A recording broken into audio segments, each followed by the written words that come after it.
রাজ্যে চালু হয়েছে এসআইআর কর্মসূচি। নাগরিকত্ব টিকিয়ে রাখতে দরকার 2002 সালের ভোটার তালিকায় বাবা মায়ের নাম।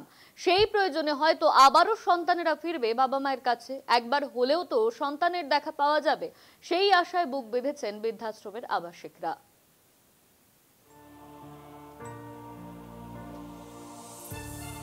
একটা সময় পরিবারের স্তম্ভ ছিলেন তারা। তাদের হাত ধরে চলতে শেখা, খেতে শেখা, জীবনের ভালো মন্দ বোঝা। আজ সেই মানুষগুলোই পরিবারের কাছে বোঝা হয়ে দাঁড়িয়েছেন, ঠাঁই পেয়েছেন বৃদ্ধাশ্রমে। তেমনই এক আশ্রয়স্থল রানাঘাটের পূর্বনগরের বৃদ্ধাশ্রম। রাজ্যে এখন এসআইআর আবহ, তবে তার প্রভাব পড়েনি এই বৃদ্ধাশ্রমের চার দেওয়ালের মধ্যে। এখানে সময় থমকে গেছে।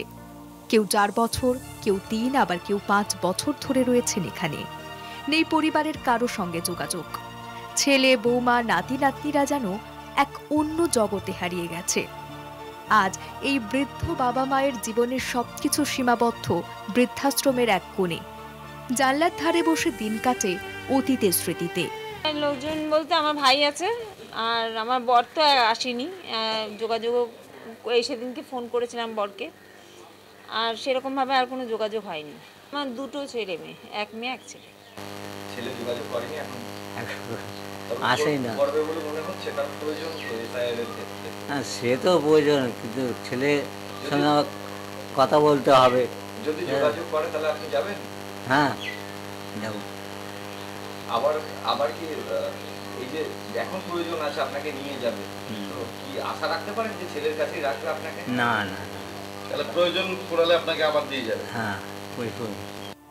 মাঝে মাঝে চেষ্টা করেও সন্তানদের সঙ্গে যোগাযোগ সম্ভব হয় না। কিন্তু এখন রাজ্যে চালু হয়েছে এসআইআর কর্মসূচি। নাগরিকত্ব বা ভোটার তালিকায় নিজের নাম টিকিয়ে রাখতে দরকার 2002 সালের ভোটার তালিকায় বাবা মায়ের নাম। সেই প্রয়োজনে হয়তো আবারও সন্তানেরা ফিরবে বাবা মায়ের কাছে। হয়তো বহু বছর পর একবারের জন্য হলেও দেখা মিলবে সন্তানের মুখ। এই আশাতেই বুক বেঁধেছেন বৃদ্ধাশ্রমের আবাসিকরা। অলরেডি ইতিমধ্যেই কয়েকজন যোগাযোগ করেছে আমার সাথে এবং আমাদের আশ্রমে এসে, যে তাদের হয়তো ভোটার লিস্টে যেহেতু এখন মা বাবার নাম চাইছে 2002-এর, সেই জন্যই আমাদের অনুমান সেই জন্যই আসছে। কিন্তু তারা এর আগেও রেখে গেছে, অনেক দিন হয়েছে, তারা খোঁজ খবর নেয় না। কিন্তু এই মুহূর্তে তারা ওই ভোটার লিস্টে এখন তাদের প্রয়োজন হয়েছে বলে আসছে। নাহলে এতদিন আমাদের সাথে কোনো যোগাযোগ রাখতো না, যোগাযোগ করতো না। আমরা ফোন করতাম, ফোন কেটে দিত। তবে তাদের মধ্যে এসআইআর এর প্রভাব খুব একটা পড়েনি। এই আশ্রম যেন সমাজের মূল স্রোত থেকে বিচ্ছিন্ন এক জগৎ, যেখানে আবেগ, একাকিত্ব, স্মৃতি আর অপেক্ষা যা মনে করিয়ে দেয় নচিকেতার সেই হৃদয়স্পর্শী গান বৃদ্ধাশ্রম। নদিয়া থেকে রূপম রায়ের রিপোর্ট, কলকাতা টিভি।